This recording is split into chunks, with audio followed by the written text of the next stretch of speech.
Bonjour à tout le monde. Alors, je suis vraiment ravie de vous souhaiter un merveilleux 2022, une nouvelle année qui soit vraiment nouvelle, hein. Et peut-être, ça peut pas être tout de suite dans des circonstances, dans des conditions extérieures, mais je suis absolument excitée de voir comment la possibilité de renouvellement intérieur est vraiment très palpable, hein, dans ce moment. Personnellement, je me sens dans une reconfiguration profonde et donc la sensation de ce mouvement de la vie pour une expansion, que ce n'est pas toujours confortable parce qu'il y a quand même un vieux ordre de choses intérieures d'abord qui bascule, hein. Je trouve que quand même, cet mouvement si palpable d'une avancée, d'une expansion, de reconfiguration, d'un nouveau qui se met en place, soit très excitant, très beau.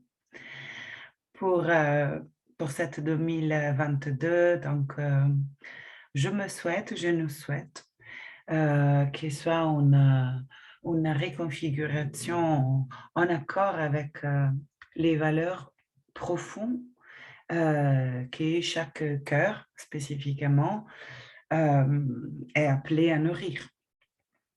Et comme je crois profondément dans un niveau d'unité de tous les cœurs, ou tous les êtres, je crois que cette paradoxe d'une spécificité nourrit inévitablement aussi une collectivité. Je voulais aussi vous partager une réflexion que peut-être beaucoup d'entre vous se trouvent un peu à confronter, à traverser dans ce moment. Donc, je vois qu'il y a cette opposition qui perdure en quelque part, hein, et qui est probablement porteuse de un des piliers plus importants de la transformation en cours.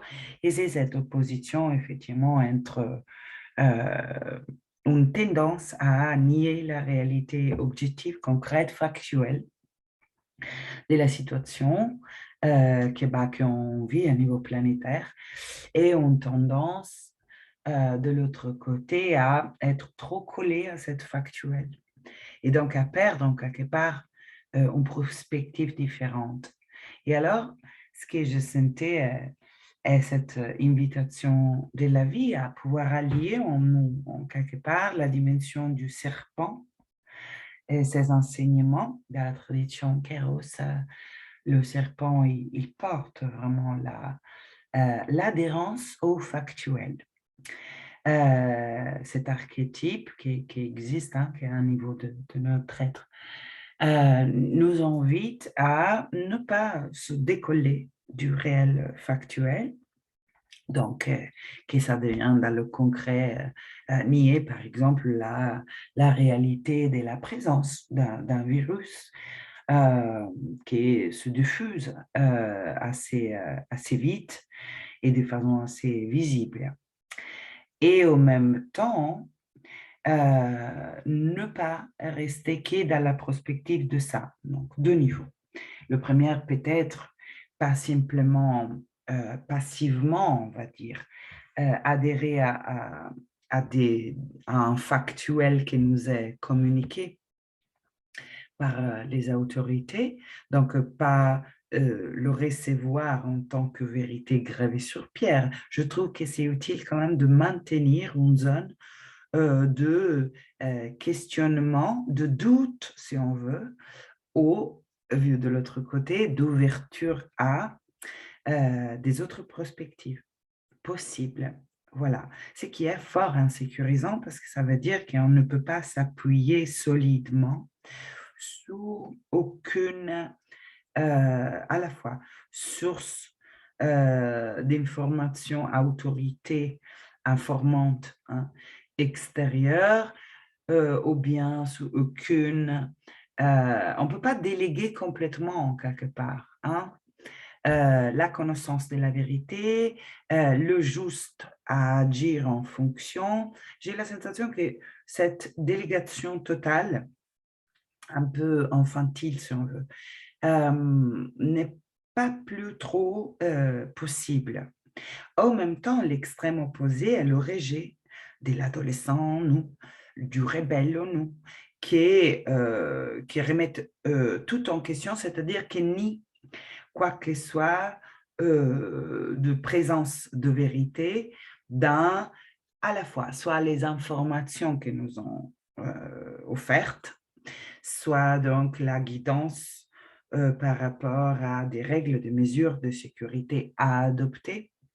En quelque part, la réaction de l'adolescent en nous, il peut être de rejet total de tout ça. Et donc, se raconter des choses comme, OK, le virus, ça n'existe pas, ou bien ne pas prendre le temps d'aller à ressentir la résonance à l'intérieur entre, par exemple, des guidances sécuritaires, des mesures sécuritaires proposées, offertes ou imposées, voilà. Et c'est-à-dire checker la résonance entre des mesures sécuritaires proposées et combien je les sens justes selon mes valeurs, selon ma prospective, parce qu'il n'y en a pas une. Il y en a encore une majoritaire qui est celle aussi qui dicte en quelque part après des lois collectives, voilà, et qui donc tire la conclusion en partant de la prospective à la fois scientifique, donc des data, des connaissances scientifiques, et après aussi comment dire, les mesures après décidées sont à la fois donc le résultat de cette connaissance scientifique et d'autres choses. Voilà. D'autres choses, comme par exemple une compréhension de la réalité elle-même et de ses lois. Donc, pour une conscience qui vit exclusivement dans le factuel, donc qui ignore, on va dire, une dimension plus subtile de l'être et de l'existence et des lois universelles qui sont autres des lois humaines, que les êtres humains ils se donnent quand ils sont déconnectés d'un niveau plus vaste de qui ils sont et de qu'est-ce que c'est le réel. Donc, en quelque part, des mesures, des lois qui sont définies par des êtres qui sont complètement coupés de cet autre niveau de leur conscience, il peut être, ça se peut que ces mêmes lois et mesures ne sont pas perçues comme alignées, résonantes par qui est déjà dans un chemin de réinclusion, on va dire, d'un autre niveau de son propre être et de l'être tout court, et un chemin de réinclusion aussi des lois universelles. Donc, je crois qu'en ce moment, on est appelé en fait à observer là où je délègue complètement à l'extérieur de moi de savoir ce qui est juste faire, ou alors je délègue complètement à l'extérieur de moi de savoir qu'est-ce que ça se passe vraiment. Et je peux le déléguer à la fois à les autorités reconnues, les gouvernements, la communauté scientifique, ou bien je peux même le déléguer à la communauté spirituelle qui peut avoir une perspective complètement opposée. Le point est que je crois que, quoi que soit, là, peu importe à qui je délègue, c'est un temps pour ne pas déléguer. C'est un temps où nous a demandé aux responsabilités plus vastes, plus adultes, si on veut.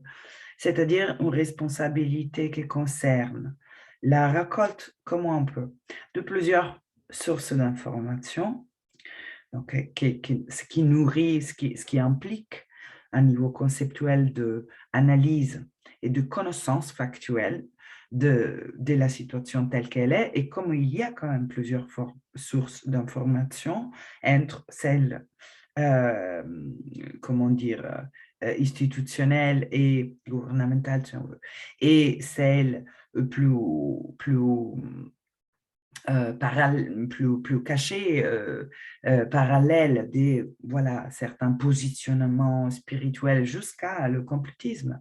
Il y a tellement de perspectives en cours que peut-être on peut soit récolter des informations et des perspectives différentes et ressentir l'écho à l'intérieur de soi, parce qu'il y a une sagesse à l'intérieur qui résonne ou se contracte quand, quand il y a un écho de la source extérieure de information, de guidance, un écho ou résonance avec une sagesse qui emporte à l'intérieur.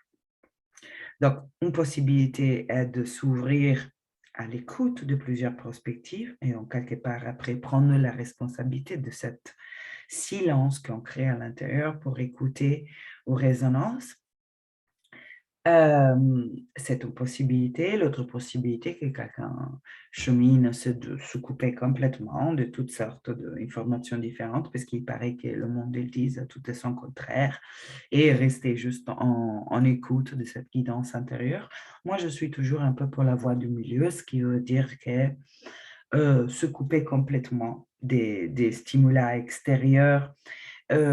Pour moi, ça peut revenir en tout cas aux formes d'autoréférentialisme qui est pour la loi de l'unité de toutes choses est assez contre-productif et surtout, ça n'est pas adhérente à un niveau plus profond de qu'est-ce que c'est le réel. Au même temps, de s'exposer complètement, donc de se remettre à la source extérieure pour nos propres choix, pour ressentir la résonance avec le juste dès l'instant, de le juste à acter, de le juste à percevoir, à interpréter. Voilà, il existe une dimension de justesse heureusement expansive, donc il ne reste pas figé. Hein, ce que je sens juste à dire aujourd'hui, ça peut être différent de ce que je ressens juste à agir demain. Et pourtant, cet espace d'écoute de la résonance avec ce que je ressens juste, il me semble en ce moment une des invitations de la vie. Apprendre à la fois à être en relation avec le monde extérieur, recevoir des stimuli, recevoir des informations, recevoir des perspectives, recevoir aussi des propositions de mesures à adopter et, pas haut, et prendre un temps pour descendre suffisamment à l'intérieur de soi, ça veut dire aussi créer un espace de silence. Hein. Ce n'est pas le mental avec tous les stimuli qu'ils reçoivent qui peut vraiment ouvrir à cette écoute du juste. Le juste dont je parle, ça se situe à un niveau un peu plus profond de l'intellect. Hein. Et ça engage le cœur, ça engage l'âme, ça engage les différents niveaux de l'être. Donc le serpent, oui, le factuel, l'humain, le terrain. Et aussi l'aigle, et aussi donc la conscience, aussi le niveau non physique, aussi le subtil, aussi une guidance qui descend du ciel. Tout ça a un espace de rencontre en ce moment. On n'a pas besoin de choisir l'un ou l'autre. Donc, je flotte dans le monde non physique et je me raconte en fait que rien est en train de se passer à niveau de la matière. Donc, je suis exclusivement dans le spirituel désancré, si on veut, désincarné, ou alors je plonge dans un factuel trop collé, trop étriqué et trop présent. Et ça veut dire que j'observe la prospective, les différentes prospectives, et je me sens dans le chaos total parce que l'une, elle me dit A, l'autre, elle me dit B. Et comme je ne perçois que le concret, le physique de mon être et de l'être, je ne sais pas où trouver cette guidance parce que quelqu'un me dit de tourner à gauche et quelqu'un me dit de tourner à droite et moi je suis perdu. OK? Et donc peut-être que j'ai choisi, en me sentant perdu, de m'accrocher à croire à tous les prix à qui me dit à gauche de tourner à gauche ou bien qui me dit de tourner à droite. Et comme j'ai besoin quand même d'avoir une sécurité, des référents, des repères dans ma réalité, bah, je vais y croire à tous les prix. Et donc, je me sépare de toute possibilité de nuancer l'information, la proposition, la prospective qui m'est offerte de l'extérieur et de la calibrer avec ma guidance intérieure. Donc, comme nous sommes chairs et non physiques, comme nous sommes à la fois le factuel manifesté et la source de la manifestation, nous avons, à mon avis, une grande opportunité en ce moment d'aller à la rencontre de cette guidance intérieure, de cette sagesse intérieure, si on veut aussi de cette justesse intérieure. Si je ne sais pas, par exemple, quel est mon choix de me vacciner ou pas me vacciner,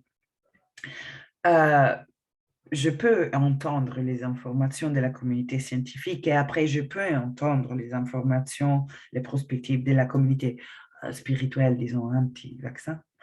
Je peux écouter tout ça, mais ce qui est vraiment important est que je me souvienne que je suis reliée à cette vastité de sagesse et d'amour quand je prends le temps de m'asseoir et de descendre de la périphérie de moi-même jusqu'à me rapprocher comme je peux à mon cœur, à mon centre, à cet centre qui est relié au ciel, qui est donc à une communauté d'aide subtile, qui est reliée à la Terre et à sa capacité d'accueillir les états émotionnels qui ont une condition comme celle-là, inévitablement, on va dire, ouvre, hein, laisse émerger.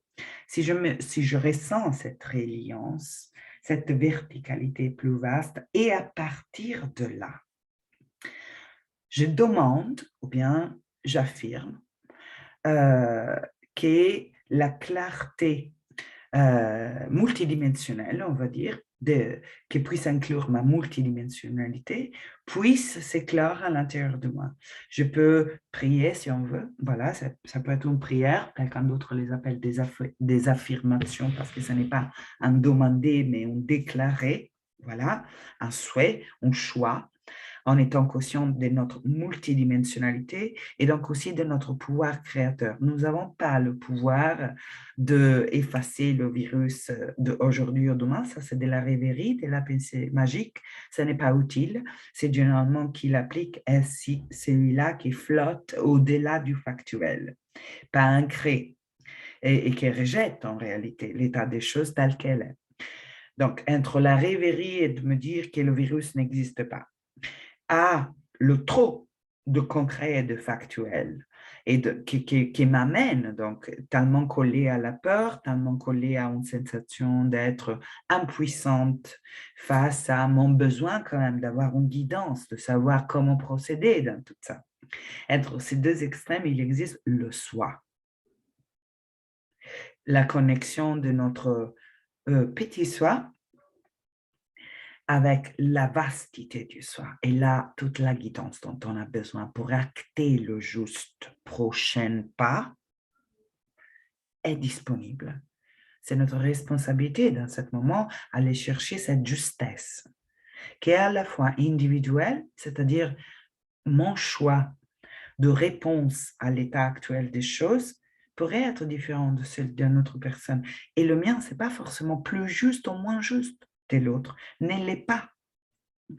Et par contre, j'ai la responsabilité d'aller à faire mon mieux pour écouter cette guidance en moi qui définit le juste prochain pas à faire pour moi.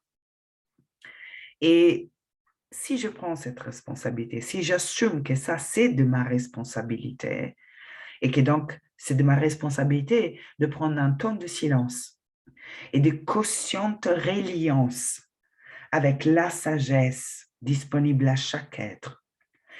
Et dans ce temps de silence et de reliance, laisser descendre une guidance qui est bien que spécifique à la mienne, Et donc, je ne veux pas l'imposer à tout le monde, hein, ça va avec. J'ai confiance, puisque né de la résilience avec la source une, je peux avoir confiance qui sert en quelque part le mieux collectif, sans devenir pourtant le choix meilleur. Vous voyez le paradoxe. Ça, je crois qu'il y a notre responsabilité dans ce moment. Et plus que jamais, pas déléguer. Attention aux deux excès, de nier la réalité des choses, idéaliser la rêverie, la pensée magique, le rejet de la réalité factuelle et être complètement collé à la réalité factuelle, oublier qu'on a cette verticalité qui est une ressource plus que jamais à la fois accessible et urgent à découvrir en ce moment, et que dans cette verticalité, donc il faut que je m'ouvre à la possibilité que ça existe autre chose que le factuel, qui existe une autre dimension de la réalité. Dans cette verticalité qui inclut la multidimensionnalité, le factuel et le subtil, le non physique, et le soutien des guides, et la reliance avec la source une, à travers laquelle je peux demander et recevoir une guidance d'un pas juste à faire pour moi dans cet instant. Donc, attention à les deux extrêmes du trop factuel et pas du tout factuel. Attention aux deux extrêmes de déléguer la conscience du juste à dire complètement à l'extérieur, soit à les gouvernements, soit à les anti-gouvernementaux, les rebelles, on va dire, soit à qui que soit en fait, à l'extérieur de soi. Attention à cette délégation totale et à cette rejet totale de la source d'information, de prospective extérieure. Voilà. C'est un temps, en fait, pour observer les extrêmes et trouver la conciliation, trouver le milieu. J'espère que ça aide. Et, et voilà. Et donc, soit une année de expérimentation, de permission aussi de l'expérimentation des extrêmes. C'est comme ça qu'on peut trouver la voie du milieu et la conciliation de ce qui apparaît opposé. Et soit une année donc d'éveil de notre reliance, avec le subtil, et que donc cette clarté qui aurait sans manquer, par exemple, là maintenant, avec toutes ces sources d'informations, puisse être trouvée au bon endroit. Soit une année donc de découverte que les besoins qu'on a attachés à des sources extérieures comme les gouvernements, la communauté scientifique et aussi la communauté spirituelle, le besoin de clarté, de guidance, de sincérité, de justesse, d'intégrité, que tous ces besoins est arrivé le temps que nous devenons autonomes. Est arrivé le temps que l'être humain se découvre autonome dans la réponse à ces besoins. Et autonome, ça ne veut pas dire indépendant. Ça ne veut pas dire déconnecté de tout le reste. Mais pour moi, ça veut dire rétablir tellement la conscience de cet axe vertical que me traverse que je suis, que je peux, dans cette verticalité, poser la conscience de mon besoin et dire, ben là, j'ai vraiment besoin de savoir qu'est-ce que ça serait juste d'agir pour moi par rapport à cette proposition du vaccin, par rapport à les règles et les mesures de sécurité qu'on me propose. C'est quel le juste pour moi là, aujourd'hui? C'est un besoin pour moi de le savoir. Parce que j'ai un grand besoin d'intégrité et j'ai un grand besoin de contribution. Et donc, de contribution, ça veut dire que bien que je ne le sache pas, c'est quel injuste absolu pour tout le monde, qu'est-ce qu'il faudrait faire, ça me tient vraiment à cœur de rester connecté à ce que je ressens au fond de moi, dans mon essence. Juste faire aujourd'hui, pour moi-même et pour la communauté autour de moi. Et donc, cet besoin fort d'intégrité, de clarté, de vision, de guidance, je peux le déléguer à quelqu'un d'autre, gouvernement, communauté spirituelle, et donc, comme il est très présent chez moi, je me sens très, très frustrée qu'il n'y ait pas une voix commune qui rassemble tout le monde, ou alors je peux utiliser cet inconfort pour dire, OK, cet besoin si fort, chez moi, il peut être nourri s'il est là. C'est juste qu'il faut que je le adresse, on va dire, à la bonne source. Et pour moi, la bonne source est dans ma relation à la source. Et pour cela, il faut que je fasse silence suffisamment pour entendre sa réponse. Et elle peut se révéler dans la forme d'une intuition. Bon, je ressens que pour moi, c'est un non, le vaccin. Je le sens clair quand je descends au fond de moi, il y a un non. Parfait. Et il y a un non pour moi, pas pour tout le monde. Pour moi. J'ai besoin qu'il soit juste pour moi. Je ne peux pas décider pour les autres, heureusement. Ça peut arriver comme ça, la clarté, mais ça peut aussi se produire que je m'assois en méditation avec cette demande, univers, source, j'ai besoin de clarté par rapport à un choix à poser vis-à-vis de cet vaccin. Je peux la ressentir là dans l'instant de mon intériorisation ou bien elle peut s'exprimer à travers le discours de quelqu'un qui m'appelle tout juste après ma méditation ou dans l'après-midi et pendant qu'elle me propose sa prospective, je sens que ça résonne juste pour moi. C'est-à-dire l'univers, il connaît une infinité de canaux pour répondre à notre besoin. Dans ce sens, on ne parle pas d'indépendance et de rester chacun dans sa boule et je n'ai besoin de rien de personne pour définir un choix juste à faire. Par contre, pas la déléguer à l'extérieur. Rester en écoute de cette résonance et prendre la responsabilité de poser cette intention, de ouvrir cette prière à l'univers. J'ai besoin de clarté maintenant. J'ai besoin de ressentir le juste, pas à faire en moi. Que si c'est juste pour moi, en étant un pour toute chose, je veux bien quoi que de quelque façon soit à contribution du bien collectif, même si mon choix est différent de celui de mon voisin et je n'ai pas plus raison que lui. OK, mon choix n'est pas plus juste que la sienne, c'est la mienne et j'ai la responsabilité d'aller l'entendre. Et pour pouvoir l'entendre, il faut que je inclue à la fois le serpent, le factuel, les informations concrètes, plusieurs sources, et l'aigle, le non factuel, le subtil, l'invisible, la source, la conscience. Et que je puisse entendre tout ça, et je l'entends dans l'espace de mon cœur pour moi, c'est là que la prière surgit, reliée au ciel et la terre, et c'est là aussi que la réponse se révèle dans le temps de la méditation, après, à travers quelqu'un, à travers un rêve, à travers une synchronicité, mais la réponse, elle arrive toujours. Car nous sommes à la fois la source de la création et la création elle-même.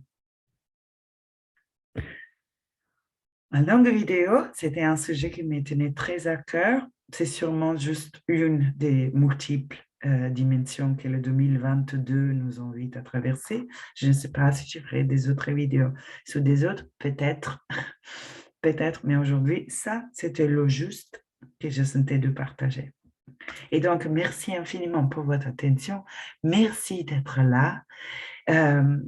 Et merci pour, de façon multiple et très colorée, co-créer ensemble, tisser ensemble et cheminer ensemble ce moment d'immense transformation. Merveilleuse année 2022. À vous, à nous. À bientôt.